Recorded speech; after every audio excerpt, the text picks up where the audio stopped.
Didn't even talk to her yet. Hell.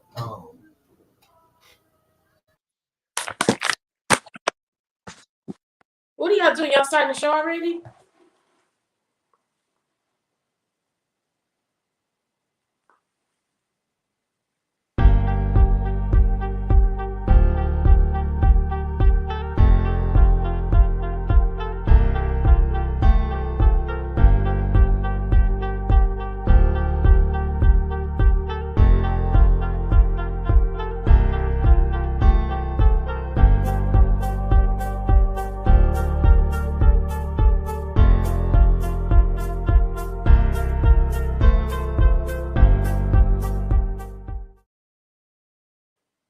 Hang up. Are you doing it on this device?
Really, really. All right, I'll make do. We'll make do. Yeah, give me about 5 minutes. Okay, we'll be fine. Go ahead. Yeah, I got to.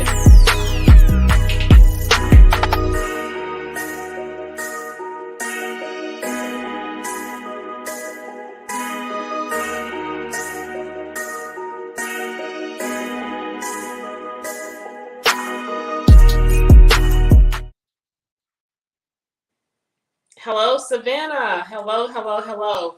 And welcome to another edition of Candidly Kesha. It is a pleasure to be with you on this evening. Welcome to our chilly weather here in Savannah. Listen, we are going to talk all things taxes, T-SPLOST, and our local city government. Today, we spent an entire day from about 8:30 until about 4 o'clock in our annual budget retreat, which generally is over a 2-day period, but it was scheduled for one day. And so we sat and listened to the various departments give presentations with regard to their budget plan. And that's essentially what the budget is. It is a financial plan of action, of intentions. And so it's our job to make sure that we are interjecting your voice into the budget process. Now, how far your voice will go depends on your advocacy, because we have learned that throughout the course of doing this work, as we are in the majority, those of us who are truly fighting and on the front lines of representing all of Savannah, we are often tasked with mobilizing the electorate to engage, get involved, and come into our local government with a collective voice, as in what we saw play out with the Calhoun Square. We've had many instances where when a group, an organization, or a set of people desire something, it is only through that collective voice and their collective efforts that they get to see the light of day where our agenda is concerned. As you know, when we first arrived in City Hall, upon our arrival at City Hall, I should say, There was some maneuvering. First, there was an attempt to change the charter. Then, when that failed, there was an attempt to now change the rules of council to where we would mimic a strong mayor form of government as opposed to a weak mayor form of government, which by way of our charter, that's what we have. And so the beauty of what our charter reads is that one person cannot make all of the decisions. And that was deliberate, that was by design. And so we find ourselves on the other side of that. We, as in myself, Alderwoman Blakely, and Alderwoman Lanier, but we are still at the table fighting the good fight, identifying ways wherein we can backdoor our way into changing that. Like we did with our recreation and our Little League coaches. We saw that the rise in crime primarily was attributed to the fact that our youth didn't have anything to do. But we also learned that there was prohibitive factors that prevented them essentially from engaging. And that was simply providing equipment, making sure that they had access to fields, making sure that those fields were lit.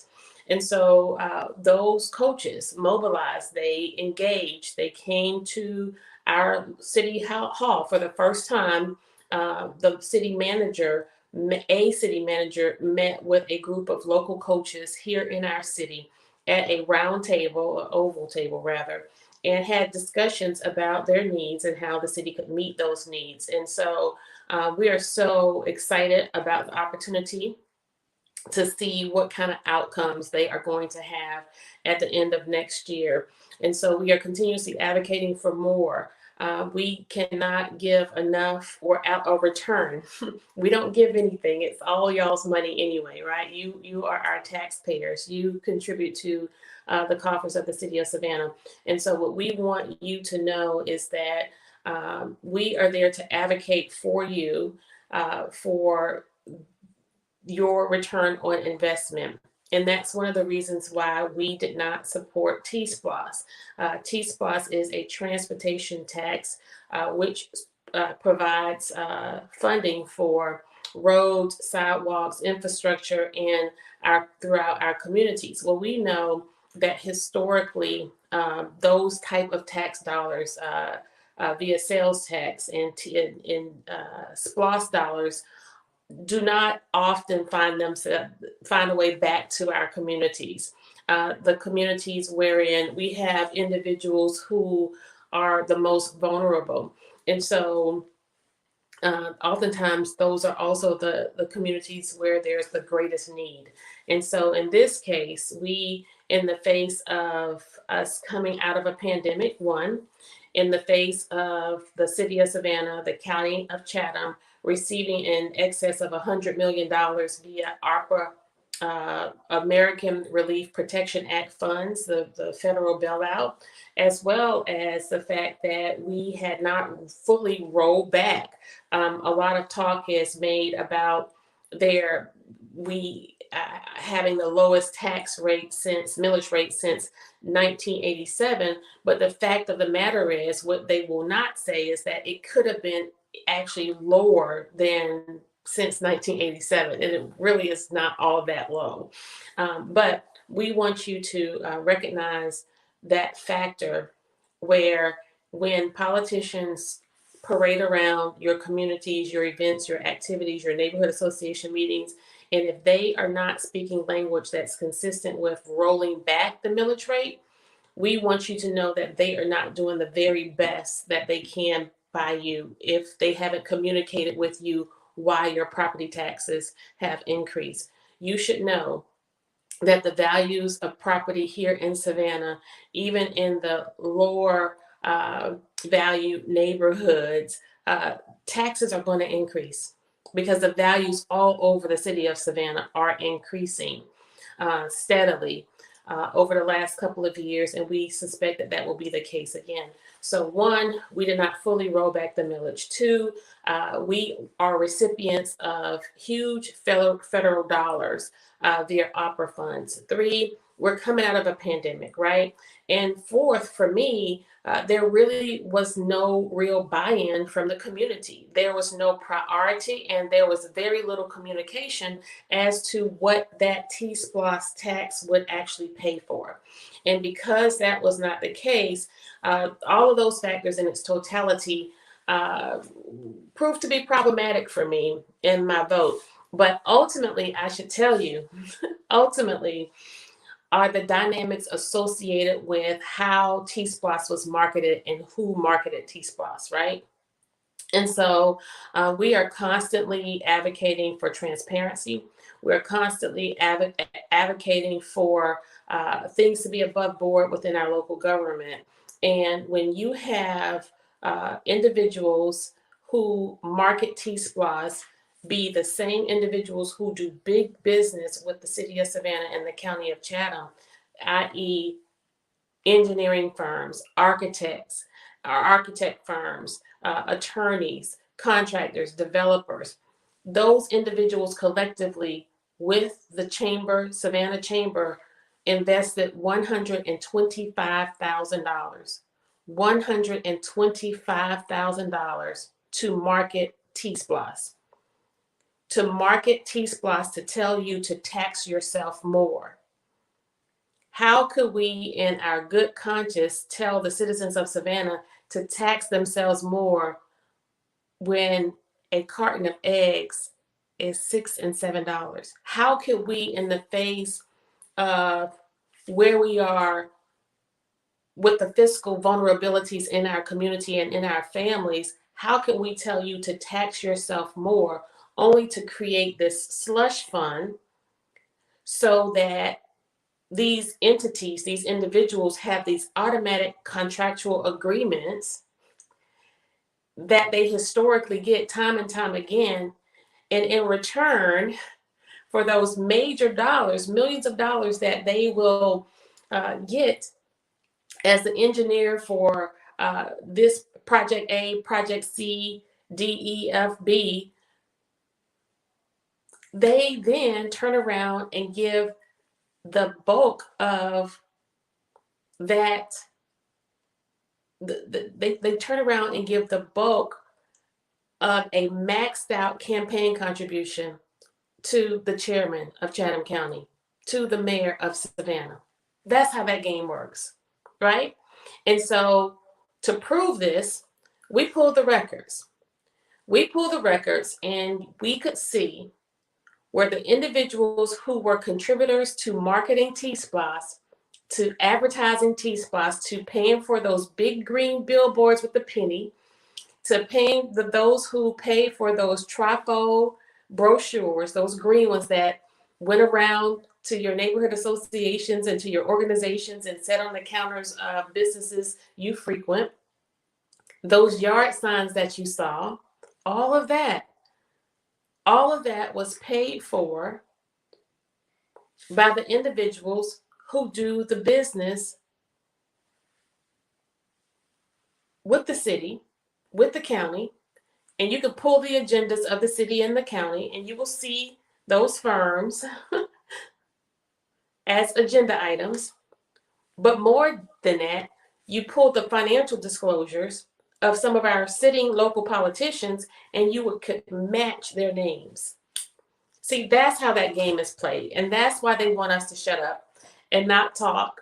And that's why there's an attempt to sully us, discredit us, and make us appear to not know what we're talking about.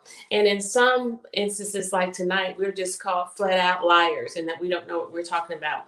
But the beauty of all of this is the electorate is becoming so much more engaged, so much more educated and plugged in to this political process. They are now not only recognizing the game, they are saying game over. Not only do you recognize the game, you are actually saying game over. We're not playing the game anymore. And so tonight, as I went about with my advocacy, primarily speaking to citizens on Facebook and in our local neighborhood association meetings, I basically had individuals reaching out wanting to know more information about my position and why my position was what it is. And so we shared very candidly with some individuals. And one person who is my guest tonight, she sent me a message via Facebook. And she will be with us shortly. Let's see.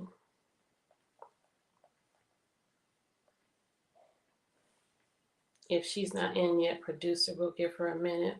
But she sent me a message, and her message read, I've never met this person in my life. I don't know who she is. She says, TSPLOST is a gentrification project slush fund. Okay, 7973. Hold on one second. I'm sorry.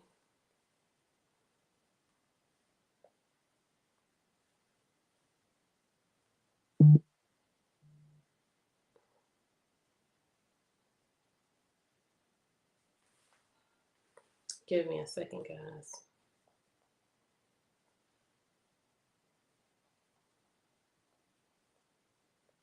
She's having technical difficulty.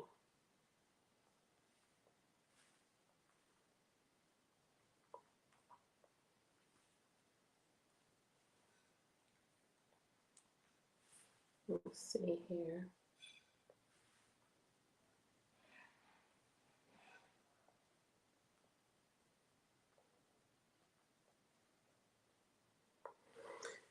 So,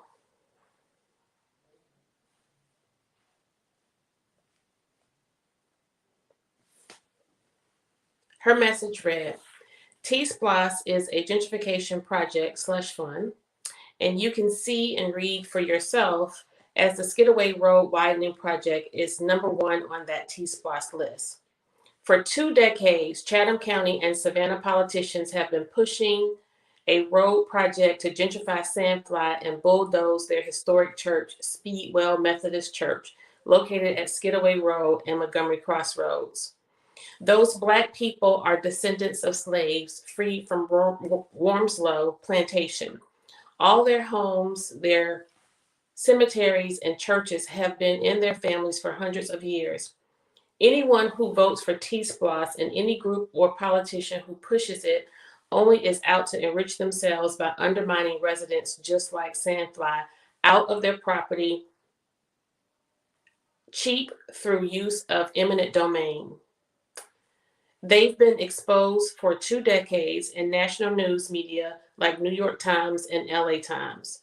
Teresa Scott of the Georgia Department of Transportation explains that the state and federal government refuse to fund any road project that would destroy that historic Black community known as Sandfly. So when she sent me this, I was quite intrigued, and she sent me several pictures that I'm going to have her go through. But for me, it was validating that one, not only were we doing the right thing, but two, there was another voice to this, in that this was not just some way to be antagonistic or to resist something for the sake of resistance. And so that was as far from the truth as anything. And so she asked if she could come on tonight to talk about this TSPLOST tax and how residents all over the county should continue to mobilize and allow their voice to be heard, but more to the point, to demand that there be representation from their elected officials in a way that they could trust. And no longer are they inclined to just go along to get along. And so I'm not sure, Mr. Producer, what's going on with my guests, but I'm trying to filibuster as long as I can. There we go. There we go. So hi, Miss Scott. How are you?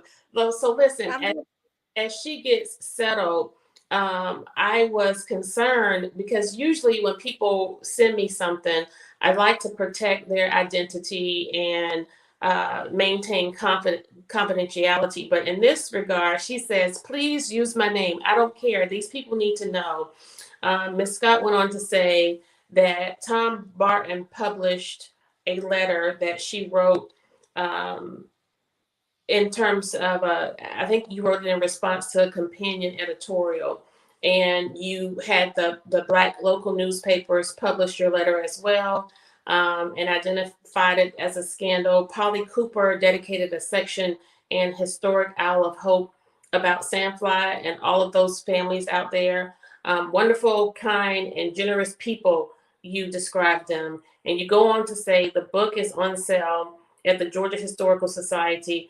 Edna Jackson was a one-term mayor over this scandal. Anything you say we could use. And so tonight, I wanted to honor your voice on this platform.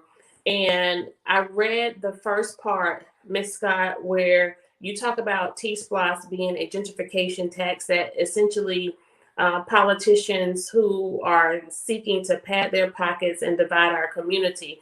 I'm going to stop talking and just let you take us to school on this a little bit. Well, I've been the director of the Bacon Park Neighborhood Association for a long time. I grew up here. We're a military family. I was born at Hunter when it was an Air Force base. And my dad was a career violent crimes detective after he retired from the military. So I've been in Savannah for a while, and I have lived next door to this beautiful, warm, historic Black community all of my life. The people, those Black people, have been my school teachers, my schoolmates, and my friends. And everyone who lives on this side of town, whether you're Bacon Park, between Bacon Park and Isle of Hope and say Skidaway Island and Ferguson Avenue, knows these people personally and have watched for 2 decades what looks like someone just taking a battering ram and going after them, and especially their church, which is known as Speedwell Methodist Church at the corner of Skidaway and Montgomery Crossroads. And back in 2010, I really noticed when they were coming on with the Skidaway Road project. And reason I wrote what I did about TSPLOST is that Skidaway Road project was the very first project. So I just want to say to Mayor Van Johnson that you saying and talking about the people and about the I-95 corridor and all of that, the I-95 corridor and everything else you talked about in the mayor's address that he normally does on Saturday was not the first project on that TSPLOST list. It was gentrifying that Black neighborhood known as Sandfly. And this is the tip-off. As bad as the congestion and the traffic flow is at Skidaway and Victory Drive, they don't ever start there with the Skidaway Road project. It has to be at that corner, and it has to be with bulldozing that Black church down and forcing those people into a bankruptcy sale of their home. And this has been going on for 2 decades. The New York Times and the Los Angeles Times wrote a story when Sam's and Walmart was going out there. Remember, one of the family members out there sold a piece of property. And the encroachment did not stop after that. It was very controversial about what was happening, that they were losing their culture, they were losing their community. And so when the Skidaway Road project came along, which we voted on that back in the 80s, I actually went back and looked at the original vote on the original TSPLOST. The Department of Transportation, the lady's name is Teresa Scott, and she said that the Skidaway Road project was obsolete. It wasn't necessary anymore because of the Truman Parkway. Okay, so the Skidaway Road project wasn't necessary anymore. And actually, the Truman Parkway just sits, just right there, right behind that church. And that the state and federal government would not supply funding that would destroy a historic community like that.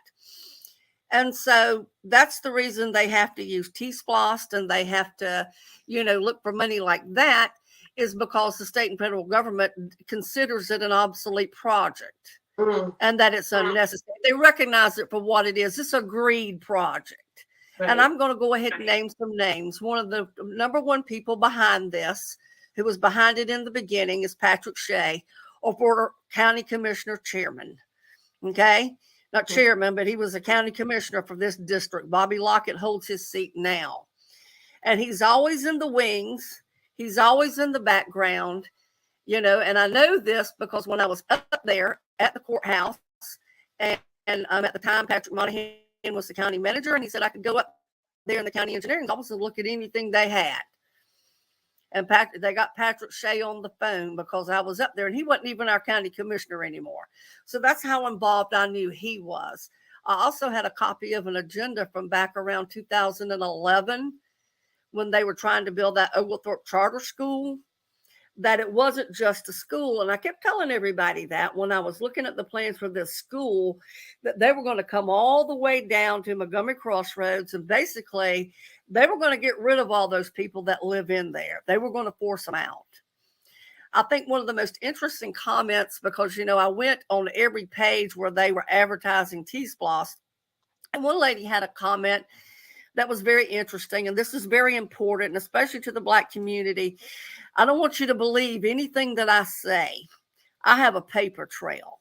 Read it and know it for yourself. But I want you to remember that. She said, well, it's not just the Black community. I said, well, you're right.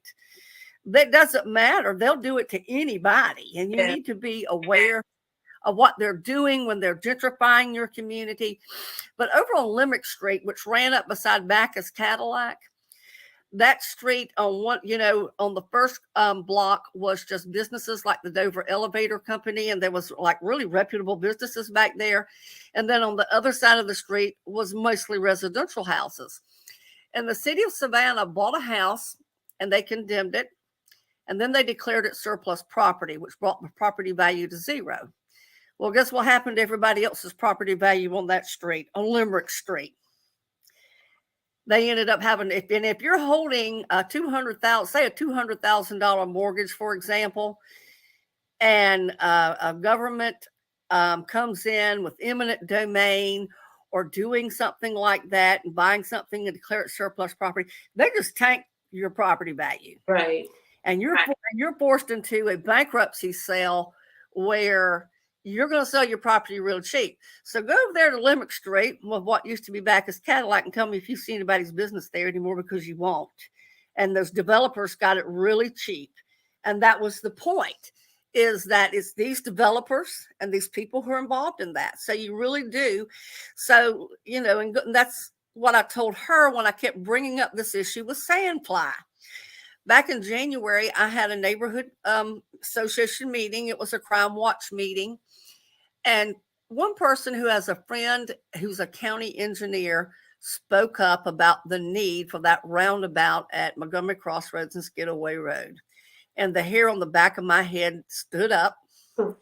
And I knew right then that TSPLOST was coming. This was before anybody said anything about TSPLOST or that it was coming, that these people were going to look for another avenue to try to bulldoze their way into that Black community. And I don't care. I've had only one person make derogatory comments, and I don't care what he said. I've seen what his house looks like, and he's not one to talk about what people think their houses look down there. It's theirs. It belongs to them. It's been in their families for 200 years. Those residents are descendants from the slaves that came off of Warren Slow Plantation. That church is the site of Emancipation Proclamation. All that land belongs in their family. It has been for years. They're all related to one another.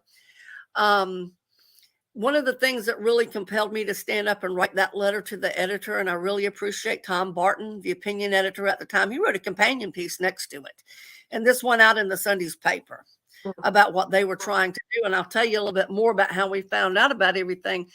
But there's a lady that was a member of that church, a Sandfly resident. She paid on a life insurance policy for probably the better part of her life, so that when she died, $10,000 would go into a building fund, and she could get her name on a stained glass window in that church. And that alone was enough for me to write that letter, and enough for me to say, I don't care if you use my name. That was enough for me. That is faith. That is faith. And, to me, it's just very egregious for a city that promotes itself constantly for historic preservation, except when it comes to that spot. Right. So I don't hear it. The way that we found out about this is there was a whistleblower.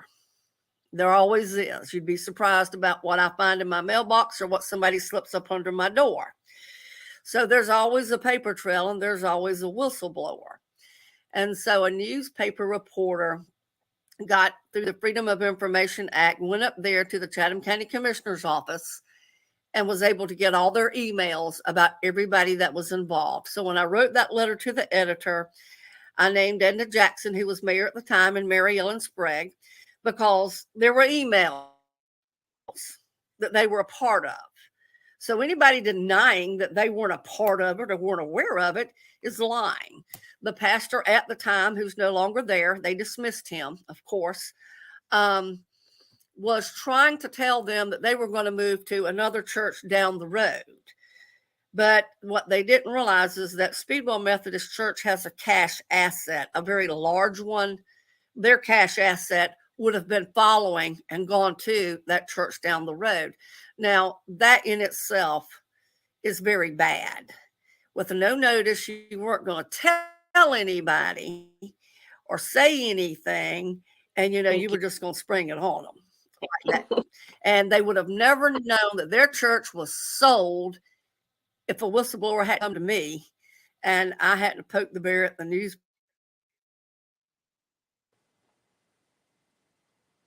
Uh-oh, she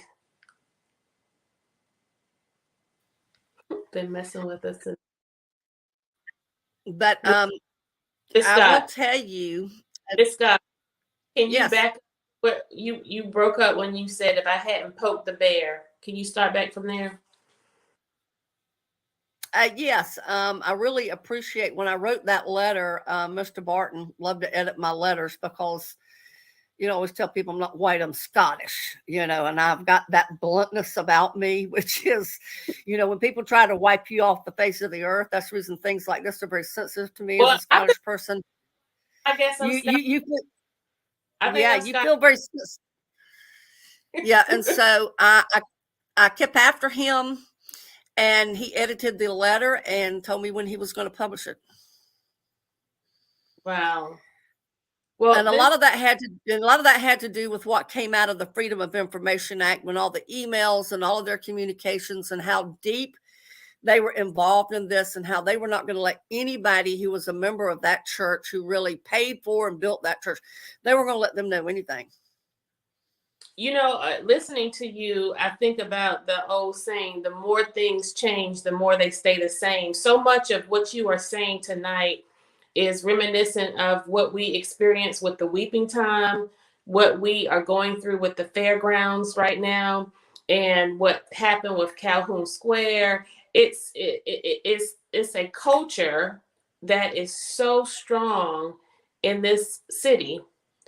Anyone would be crazy to think that they could actually change it because it's so pervasive. How have you stood the test of time? And in comparison to what you went through back then and experience in helping to preserve and save that church, tell me, what do you see as a parallel of what's happening today as you've watched the government? Well, there is strength in numbers, and I can tell you exactly what happened. Anita Adair, who was the president of the Isle of Hope Neighborhood Association, showed up with about 200 of those prominent doctors and lawyers from Isle of Hope when they were down there having their closed door meeting, and had a couple of Sandfly residents in there intimidating them. And engineer stood at the door with his clipboard and told her she wasn't allowed to go in. And she took his clipboard and threw it across the yard, and they just stormed the door and went on in. And pretty much at the time, Albert Scott, cousin Scott, I call him my cousin, he and Helen Stone were just told point blank in the last meeting we had down at that church that they were going to get to be commissioner anymore. Wow. That's what happened. Okay. Wow. You're going to be fired. And there was a lot of people from Skidaway Island, and I'm just going to tell you, a lot of people told those county commissioners about their engineering department that if they kept on with this, you're going to be fired. You will not serve in that position anymore. Oh. And it's their strength in numbers. And one of the things you always have to be on the lookout for is that I've only ever seen one plan or one strategy, and that is to divide and conquer. And yes. One of the things that we do on my side of town between me and Miss Kent, Sabrina Kent, who's my dear friend, my neighbor, she does the Nottingham Neighborhood Association from Sandfly to Isle of Hope down to Ferguson Avenue. One of the things, and I think she's the last person that had to say this in a meeting, to stand up and tell an official, you're not splitting us up into groups. Anything you've got to say, you say to us as a whole. This is the whole community. Say it to us, because when you want to split us up in groups, all you're trying to do is divide and conquer. Right. And turn these people here against these people over there. That is a worn out strategy. Nobody believes that. Savannah has been led by some very true, skilled politicians who specialize in gaslighting, and they have created a culture within local government that's consistent with making people believe that they are king and that the buck starts and stops with them. And tonight at a neighborhood association, one of the things I campaigned on was inspiring, in addition to advocacy and accessibility, I added that I wanted to inspire people to take their rightful place in owning government, right? Positioning themselves to where they do not ask us for what they want. They do not beg us for what they want, but they simply tell us and demand of us what it is that their needs are and how we can meet them, but more importantly, hold us accountable. And it pained me, Miss Scott, it pained me so much to see how two leaders, and I'm just going to be candid with you, Chester Ellis and Van Johnson, how they get up in a room and it's like they just know the people, right? It's like they have this gift and this skill, and I just sat there cringing and like holding my breath, looking around the room at people like, are you really believing what they're saying? And it's such apathy, and it makes you feel like, if what you are doing, is it really making a difference, and does it really matter? Because if people are apt to believe what they're being sold, take for example how the media has gotten so involved in politics, to where, as opposed to holding elected officials accountable, they have taken a side. And so they have taken a side, so much so that they actually carry the water of the establishment. They carry it through their papers and they carry it through the airways. And so what advice do you have for me in terms of how do you promote helping people understand that there's strength in numbers? How do you survive in this world where you're trying to change and save the city with apathetic attitudes like that? Well, I can tell you, and if my partner was here, Sabrina Kent, she would tell you the same thing. The retaliation against us was over the top. They came after me. They went after Miss Kent. They went to Mr. Kent's child. So I'm just going to tell you that they will retaliate against you. I think that is just a tactic that they use, and I survived it, and so did she. We got through it, but we knew what it was. So they will retaliate against you. But basically, I get out and knock on doors. At the time, we had probably over 10,000 signatures back in 2006 that came from Baconport all the way down to Isle of Hope. And that was just a matter of us meeting amongst ourselves and talking without the politicians or the news media or anything. And the way that I do it, I'm a facilitator. I say director, president, whatever. I'm a facilitator of information. And what I do is I make people accessible about what we call quality of life issues. Every issue that I have ever addressed has been a quality of life issue. And destroying historical aspects of our community like Sandfly, I mean, to be honest with you, that's why people want to come here. They don't care about if they can ride their bicycle down Skidaway Road. That's the people that they want to come and see. Those are the people they want to meet. And Pinpoint, Georgia. This is another thing. This is another Black community, historic Black community. Is Pinpoint, Georgia, down here in my neck of the woods. And I want to bring this up about these 501(c) organizations, these nonprofits, because everyone needs to be aware on TSPLOST that the people that would be allocating the money and what project it goes to sits on an MPC, what they call MPO core board. Mhm. And that board has been lined with these Bike Savannah people, and people like the Savannah Tree Foundation.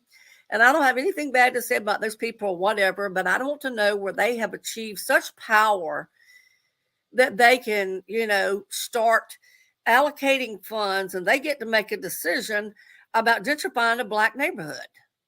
Where did they get that kind of power?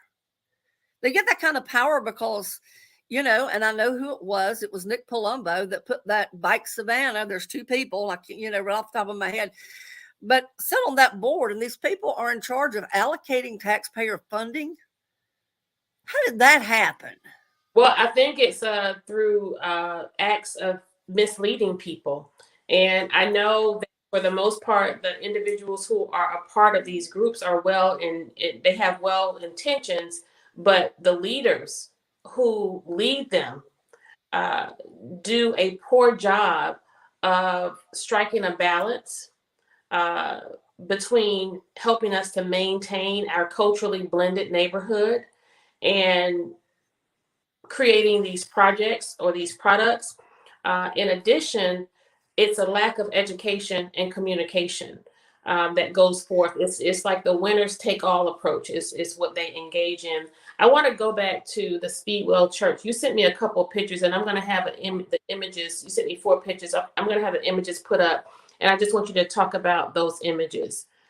Producer, can you put up the first? That's that's Mr. Kemp and the elders of the church, which would be, you got the Kemps, the Grants, you got the Lutons, of course. That was my Mr. Yeah, that's Mr. Kemp. Yeah, you can read that. And that book is called Places in America, Isle of Hope. And the Isle of Hope community dedicated the whole center of their book, because of what was happening to Sandfly and the way they were being treated. They dedicated the whole center of their book to the history of Sandfly. And there is pictures of all their churches, because there's more than just Speedwell. The other two aren't endangered right now. But that one was very important because that's the one that they always go after. But to really talk about the history of these people and what they meant to us, to all of us who live down here, who live with them, about how wonderful they are. And I'm telling you, the best food in Savannah comes right out of that church. If you ever see them cranking up the grills across the street for the fundraiser, the building fund, yes, they have to get the place down there because everybody's showing up. And they usually have fish and grits, or you can get barbecue chicken. But they sit, across the street on their field over there where that's where they have extra parking on First Communion Sunday. They crank up those grills. That's how you know it's on. I remember that. They are the best cooks. Mm-hmm. And what's this next? Yeah, I always get my mama a fish plate. What's this one, Miss Scott? You can read that. That's Mr. Kemp was the contributor to that. And those are the elders there. And God bless Tom Barton when he published my letter that really exposed the people behind the Skidaway Road project and what was happening at the time, for writing that companion piece. But they had on that Sunday, he put it in there on Sunday morning, and the pastor at the time that was involved in all of that, was involved with these politicians. He had to walk across the street, and what he did not know is what was going on behind the scenes. But all of those people and all of their relatives filled that church up. It was standing room only. And all I can say is somebody stood up and called him Judas. And it was all she wrote. And then the following Sunday, 2 other politicians went to sit in that church, and they didn't get a very good reception, because all of a sudden it wasn't like me running, telling a tale. And that's what I always tell people. I don't want anybody to believe what I tell them. I come with a paper trail. I had all of their emails, everything. So there was no denying about who was involved and who did what. or that the fact that that church that they had basically sold that church off and had not told any of the congregants or anybody that has supported that. They didn't tell anybody. Wow. But he had to walk across the street that Sunday and go in that church, and did not realize that there'd probably be about 400 or 500 people in the congregation that day that he had to explain things to. What's our name? Divine intervention. Yeah, I would say so. We had a couple more pictures. I think you probably described those in the other two, but it was important for me to have you on tonight to give this perspective, Ms. Scott, because we have received a little bit of pushback and ridicule for our advocacy for blocking TSPLOST. You know, they are crediting us with blocking it, but then saying we didn't block it, because Savannah, most of Savannah actually voted for TSPLOST, but it actually failed in the county, where that is where the bulk of the benefit of TSPLOST would have gone. Very little of the benefit would have been for Savannah. And so I appreciate your availability tonight. I appreciate your openness tonight, because your presentation serves as validation for what it is that we are trying to do here in the city of Savannah. And I want to, if you don't mind, I'd like to say one thing to the people in the neighborhoods over in West Savannah. My mother was a missionary, and we housed and fed Habitat for Humanity that will go put roofs on elderly people. My mother knows more people in West Savannah than I do through her work as a missionary. There's many wonderful people over there. I believe that they're trying to gentrify those people. That's one of the reasons that I spoke up. I've been watching this for 2 decades. Don't doubt your gut feeling about it. If you feel like they're trying to do something to you, they are. Well, that's my gut feeling. Has been for a long time. And one of the things I have been saying for over a year now, if something does not change in the next 2 to 4 years, the communities of Cloverdale, Carver Village, Brickyard, and Flatman Village will be communities that we once knew. They will look so much different from what they look like today. As I left the West Side today, there's a comedy show happening at the arena as we speak. And to see how invasive this arena project has become to that community, it nauseates me. It grieves my spirit. And to know that politicians are still going about, even as this is happening in the face of people, and this is what happens when folks become so conditioned to certain behaviors. They don't really know or realize that they are being abused or taken advantage of or are on the take. But to stand up in the face of it and be criticized for it, and not by everyone. Fortunately, Miss Scott, people are waking up and they're getting it. And we no longer have to fight as hard. You know why? Because the rhetoric has not measured up to what they said they were doing or going to do, right? Nothing has changed between the last administration and this administration. Well, a lot has changed. I'll tell you what's changed from the previous administration to now. Crime is up, poverty is up, we have more forced displacement, and the morale is lower than it ever has been in almost every department within the city of Savannah. That's what's changed. That's what's changed. And people are now recognizing that. And so some of the strong critique we used to get, people are now starting to get it. But I guess it's that selfish part of me that wants everybody to be on board with helping us demand the change that we need to see. And we should not wait to vote someone out of office to derive at that change. We should demand it now. Well, I will tell you, and this is going the 2 decades that I have done this. I have not seen anybody deviate away from the plan that was in place back in 2004. I mean, the minute that they're voted in, and I will tell you that they go, and you've probably been through this process, by the time they go to that Chamber of Commerce board meeting, I think each candidate does a question and answer privately. I know of 2 people that have done that. Pretty much decides on who gets to run for office here. Right. I mean, it's a very jaded system. I watched you, and I thought, and one of the things that really struck me, I wanted to say this to you, when you were in a meeting and you brought up a question about the city manager's car that the city of Savannah was having to purchase. And I won't go into the whole thing, but I watched somebody online really throw some shade on you. And I mean, I went after them like nobody's business. I said, well, I would like an answer to the question that she asked.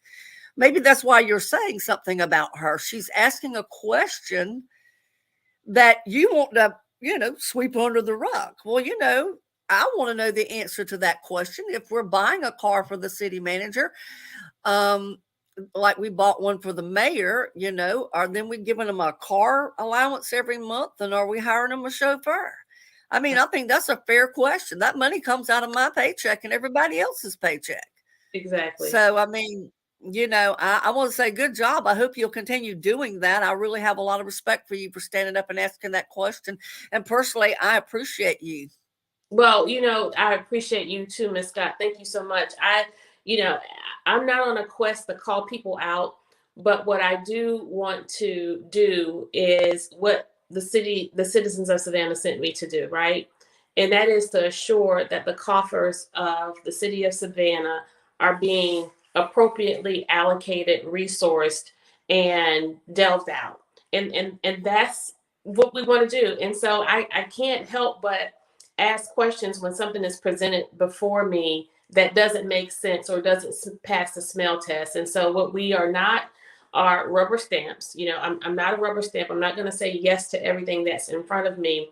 And I am so proud that I have been able to resist the payouts over and under the table. I don't take the rides in the private jet. I don't go to the dinners at the Chatham Club. I don't have a car account for a BMW or a Mercedes. No one's offered to put on an addition on my house that I've taken, so, I've resisted those pieces that take us away from the altruistic spirit we entered into office. I firmly believe that people who ran alongside me in 2019, and I didn't know any of them personally, I knew no one, but what I felt was a sense of excitement in that I was coming to work with a group of people who were seeking to do good.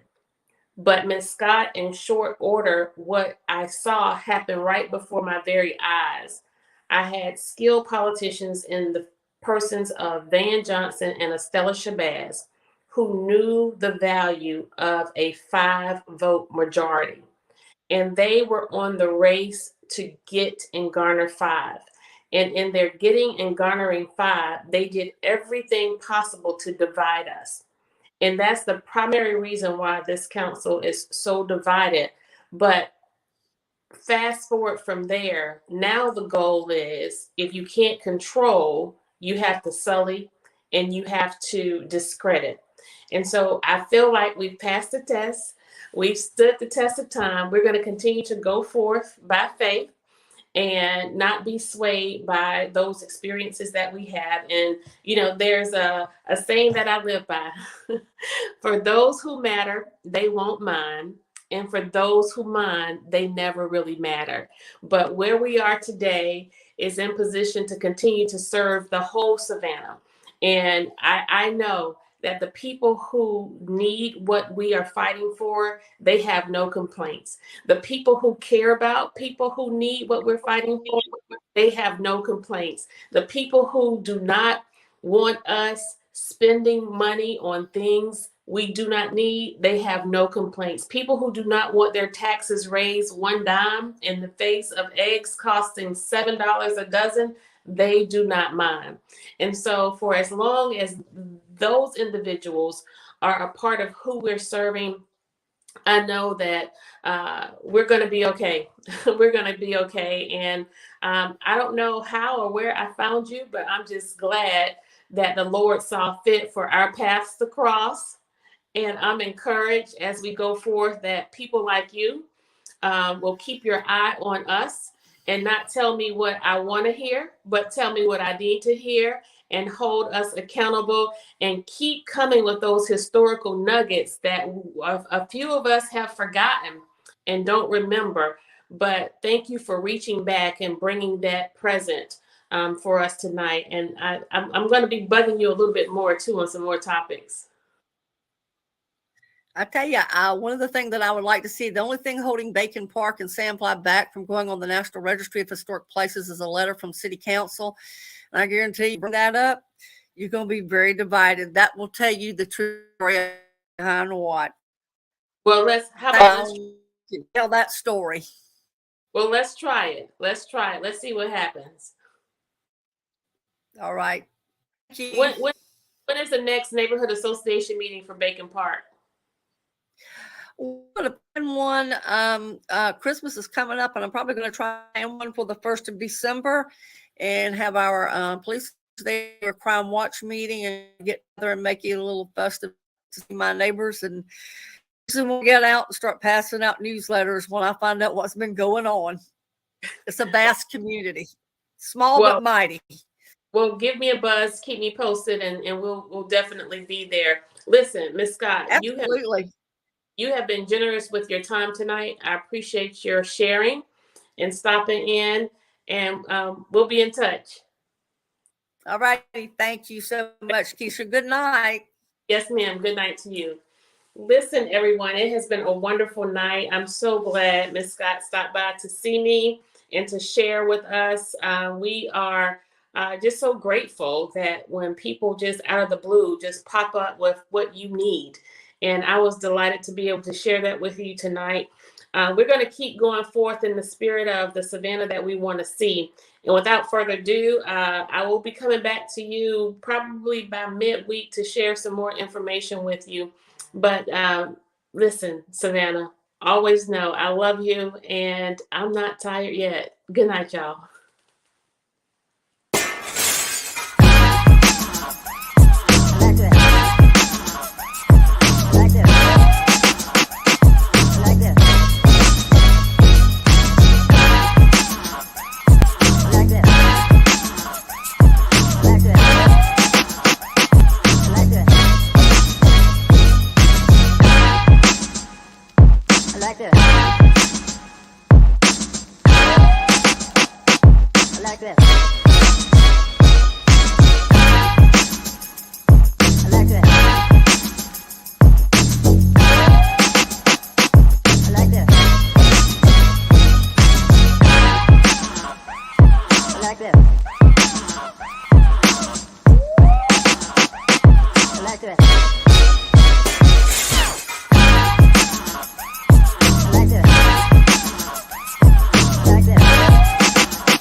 like that.